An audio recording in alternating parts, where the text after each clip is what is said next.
स्वाभिमान दिवस मधुबाबू जयंती रे साधारण ओडियाटी को आपण कौन परामर्श बा संदेश देवे जे यही आम ओडियात को आहरी आगु को कांधे बहिकी नवा पड़ो ये गोटा गुरु दायित्व ମୁଁ କିଏ କହିବା ପାଇଁ କିନ୍ତୁ ମୁଁ କହିବି ନିଶ୍ଚିତ ଯେ ଆମେ ନିଜ କେତେ ଜଣ ଜାଣିଛନ୍ତି ଓଡ଼ିଶାକୁ ତ ଚିହ୍ନି ନାହାନ୍ତି ବୁଲି ନାହାନ୍ତି ଦେଖି ନାହାନ୍ତି ଓଡ଼ିଶାକୁ ଚିହ୍ନିବା ଭଲ ପାଇବା ଏବଂ ନିଜ ଭାଷା ସାହିତ୍ୟକୁ ଭାଷାକୁ ନିଜର ଅନ୍ୟ ଯେତେ ଭାଷା ଆମେ ଶିଖୁ କିନ୍ତୁ ନିଜର ଭାଷାକୁ ମୁଣ୍ଡରେ ବସାଇବା ତାକୁ ପଗଡ଼ି କରିବା ଅନ୍ୟ ଭାଷାକୁ କାହାକୁ ପୋଷାକ କରିବା କାହାକୁ କ'ଣ କରିବା କିନ୍ତୁ ଭାଷାକୁ ପ୍ରାଧାନ୍ୟ ଦେବା ସାହିତ୍ୟକୁ ପ୍ରାଧାନ୍ୟ ଦେବା ଆମର ଯେଉଁ ପରମ୍ପରା ଆମର ଯେଉଁ ଐତିହ୍ୟ ତାକୁ ମଧ୍ୟ ଆମେ ସମ୍ମାନ ଦେବା ତା ସହିତ ଓଡ଼ିଶାକୁ ଚିହ୍ନିବା ଜାଣିବା ସେଥିପାଇଁ ନିଜେ ଗୌରବାନ୍ୱିତ ହେବା।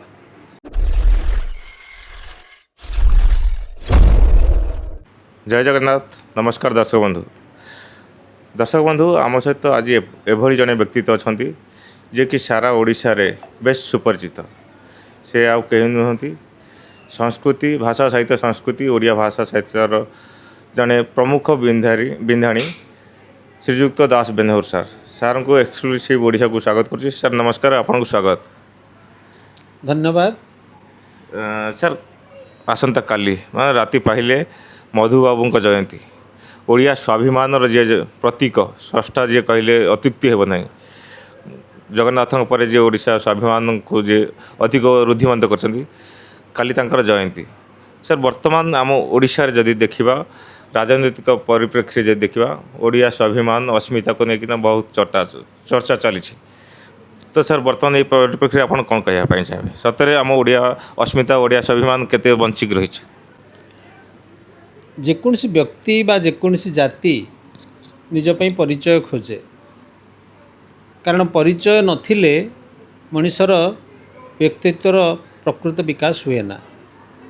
ठीक सेमिति जेमिति मनुष्यर गोटे परिचय अच्छी गोटे जाति बा गोटे लोक समूहर लोकगोष्ठीर सेमती मध्य परिचय अच्छी से परिचयर जो चलणी जेमिति नीलकंठ दास कहते संस्कृति संपर्क रे जे चाहाणी चलणी चमक प्रत्येक जातिर गोटे चाहाणी दृष्टिभंगी चलणी से जमती बंचे तार ढंग ढांग ता जीवन साधन एवं चमक जो सामग्री से व्यवहार करे जो कथार पर्वपर्वाणी ठार आरंभ करी पोषापत्र ठार आरंभ करी ये सबू को लेकिन से कथा तेणु ये जो संस्कृति ओडिया संस्कृतिर गोटे निजस्व परिचय अच्छी एबे कथा उठुची जे से ओडिया परिचयटी धीरे धीरे हजि जाउछि। मोर व्यक्तिगत मत जेमती पोशाक पत्र ठार आरंभ करी खाद्यपेय ठार आरंभ करी आम घर करଣା आम चलणी ये सबू कथा जेमती संस्कृति रे प्रतिफलित ता भितरु श्री जगन्नाथ चेतना श्री जगन्नाथ भावना एवं ओडिया भाषा भाषा साहित्य ये दुईटी बहुत गुरुत्वपूर्ण दिग जहाँ माध्यम ओडिया परिचय प्रतिष्ठित होईछि एवं आगक मध्य ये परिचय आधार रे तार गुरुत्व प्रकाश पाइब।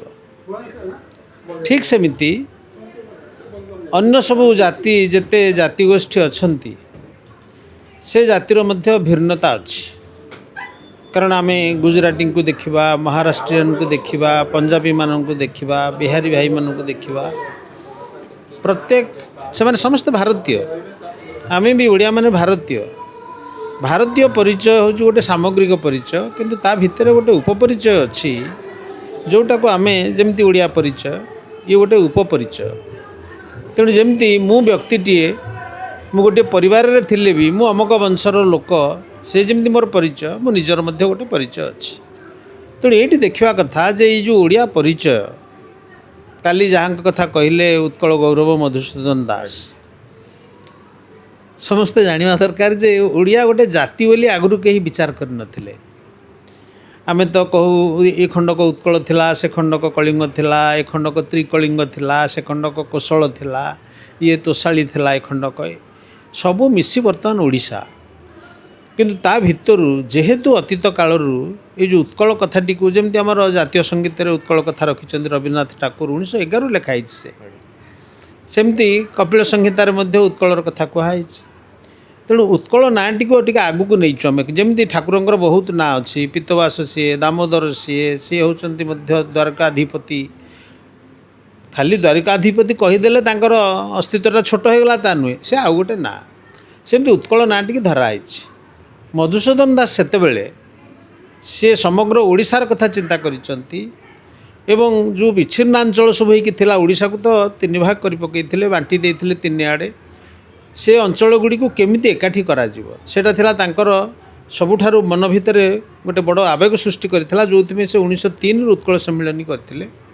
ସେ ତ ଆରମ୍ଭରୁ କଂଗ୍ରେସ ସାଥିରେ ଥିଲେ, କିନ୍ତୁ ଯେହେତୁ କଂଗ୍ରେସରେ ଯେଉଁମାନେ ଥିଲେ ନେତା ଅଧିକାରୀମାନେ, ଉତ୍କଳର ପରିଚୟଟାକୁ ସେମାନେ ଦେଲେ ନାହିଁ।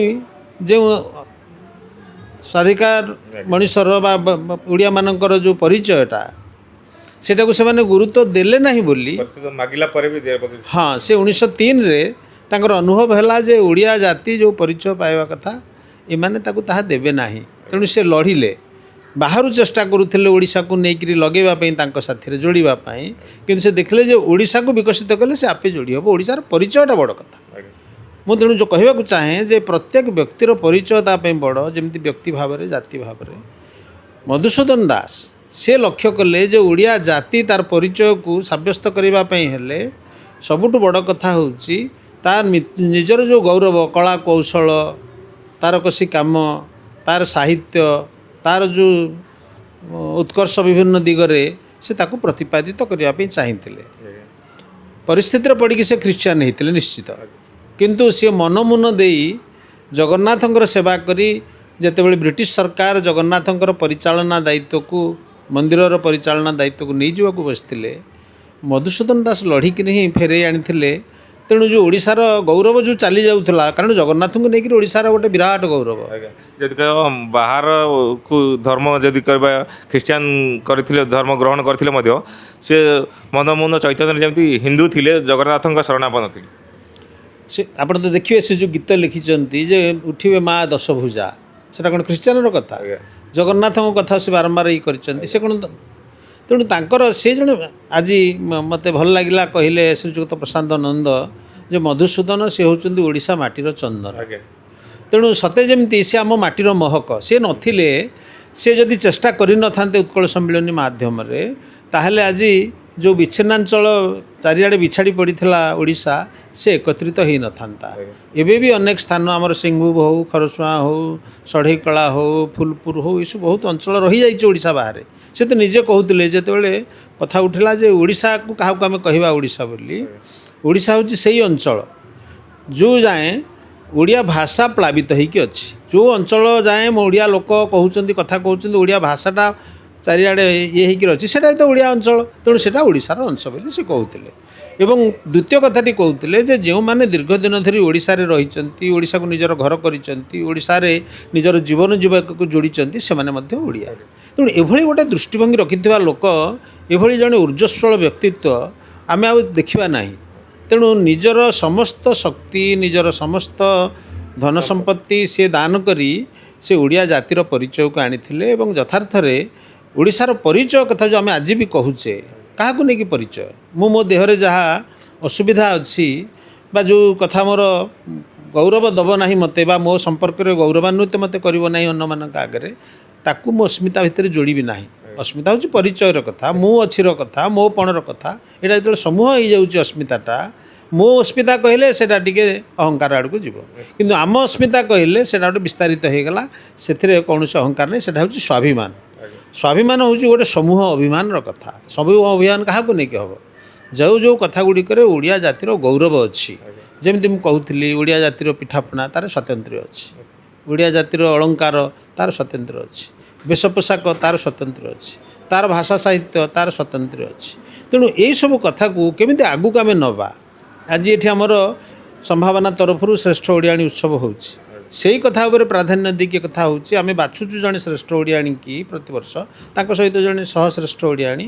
ଆମର ଯେଉଁ 12ଟା ବିଭାଗ ହେଇଛି ତା ଦେହରେ, କେଉଁଠି ଝୋଟି ପକାରେ, ସେ ମୁରୁଜରେ, ହୁଳହୁଳିରେ, ପୁରାଣ ପଢ଼ାରେ, ପିଠା ତିଆରିରେ ଏବଂ ପୁଚି ଖେଳରେ, ଏଇସବୁ ନାନା କଥା ଆମେ ଯୋଡ଼ୁଛୁ ତା ଦେହରେ, ଯେଉଁଗୁଡ଼ାକ ବାଛିବାକୁ ପଡ଼ୁଛି। ସାର୍ ଯଦି ଦେଖିବା ଏଇ ଯେଉଁ ସଂସ୍କୃତି ଆମେ ଯଦି କହିବା, ସାଧାରଣ ଭାବରେ ଗାଁ ଗହଳିରୁ ଧୀରେ ଧୀରେ ବିଚ୍ଛିନ୍ନ ହେଇଯାଉଛି, ଏହାର କାରଣ କ'ଣ ରହିଥାଇପାରେ? ଆକୁ ପୁଣି କେମିତି ଉଜ୍ଜୀବିତ କରାଯାଇପାରିବ?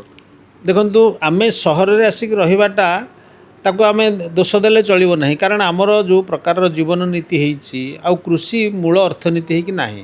କୃଷି ଅଛି, ତା ସହିତ ଶିଳ୍ପ ଉପରେ ଆମର ପ୍ରାଧାନ୍ୟ ରହୁଛି ଏବଂ ପ୍ରଯୁକ୍ତି ବିଦ୍ୟାରେ ଯେଉଁ ବିକାଶ ଆସୁଛି, ବିଜ୍ଞାନ ଏବଂ ପ୍ରଯୁକ୍ତି ବିଦ୍ୟା ବୈଷୟିକ ଶିକ୍ଷା ବଢ଼ୁଛି, ତେଣୁ ବିସ୍ଥାପିତ ମଣିଷ ହେଉଛି। କାରଣ ମଣିଷ ଏକାଠି ହେଇକି ଥିଲା ଯେତେବେଳେ ସେଟାର ତାର ମୂଳରେ ଥିଲା କୃଷି।